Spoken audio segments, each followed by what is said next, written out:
एक एक अपडेट हम आप तक पहुंचाएंगे। कद्दावर के जो नेता हैं कांग्रेस के, वो उत्तराखंड के आज इस प्रेस कॉन्फ्रेंस में बहुत बड़ी बातें भी कह सकते हैं गुंजन, ऐसा लगता है। बिल्कुल, अब ये देखने वाली बात होगी कि प्रेस कॉन्फ्रेंस में क्या कुछ कहा जाता है, क्योंकि इसको लेकर काफी हम सियासी भूचाल तो देख ही चुके हैं। और चलिए अब बात करते हैं जिसने पेपर छापा उसी ने डाला डाका, क्योंकि यूपी टाट पेपर लीक मामले में एक बड़ा खुलासा हुआ है।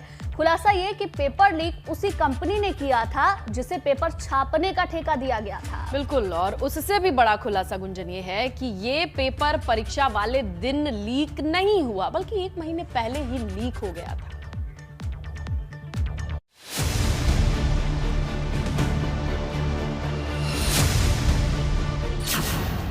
यूपी टीईटी पेपर लीक में अब तक का सबसे बड़ा खुलासा। 1 महीने पहले ही लीक हो गया था paper.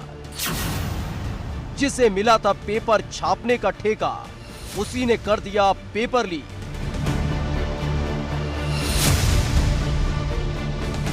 UP TET paper leak कांड में जैसे जैसे एसटीएफ का शिकंजा कसता जा रहा है, इस केस की परतें धीरे धीरे खुलती जा रही हैं। और अब जो खुलासा हुआ है वो ये कि पेपर लीक परीक्षा वाले दिन नहीं, बल्कि 1 महीने पहले ही हो चुका था लीक। ये चौंकाने वाला खुलासा एसटीएफ ने परीक्षा नियामक प्राधिकारी सचिव संजय उपाध्याय और पेपर छापने वाली कंपनी आरएसएम फिनसर्व के डायरेक्टर राय अनूप प्रताप को गिरफ्तार करने के बाद किया है। मतलब टीईटी का पेपर ट्रेजरी से नहीं बल्कि प्रिंटिंग प्रेस से लीक हुआ था। इन्होंने एक ऐसे फर्म को कॉन्फिडेंशियल पेपर्स छापने का ठेका दे दिया जिसके पास कॉन्फिडेंशियल प्रिंटिंग प्रेस या सिक्योरिटी प्रिंटिंग प्रेस जैसी कोई सुविधा उपलब्ध नहीं थी, और इस कारण से पूरी तरह से क्वेश्चन पेपर्स की सिक्योरिटी कॉम्प्रोमाइज़ हो गई और इस पेपर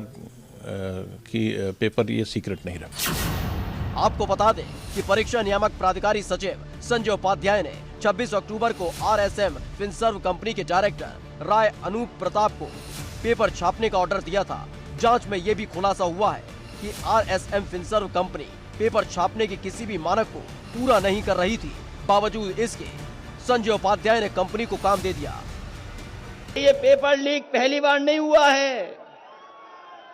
ये सरकार जानबूझ करके पेपर लीक करती है।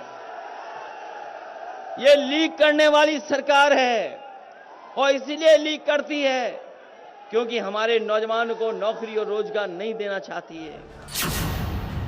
आपको बता दें कि पेपर लीक कांड में अब तक 33 लोग गिरफ्तार हो चुके हैं। इसमें प्रयागराज से सबसे ज्यादा 18 गिरफ्तारियां हुई हैं, जबकि लखनऊ और शामली से 4-4, अयोध्या से 3, कौशाम्बी, बागपत और नोएडा से एक आरोपी को पकड़ा गया है। पकड़े गए आरोपियों से पूछताछ में 9 सॉल्वर के नाम भी सामने आए हैं, जिनकी एसटीएफ तलाश कर रही है।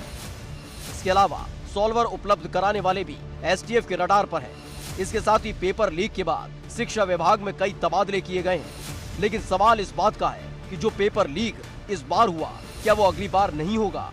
क्योंकि यूपी में पेपर लीक से तारीखें भरी पड़ी हैं। लखनऊ से एबीपी गंगा के लिए विवेक त्रिपाठी की रिपोर्ट।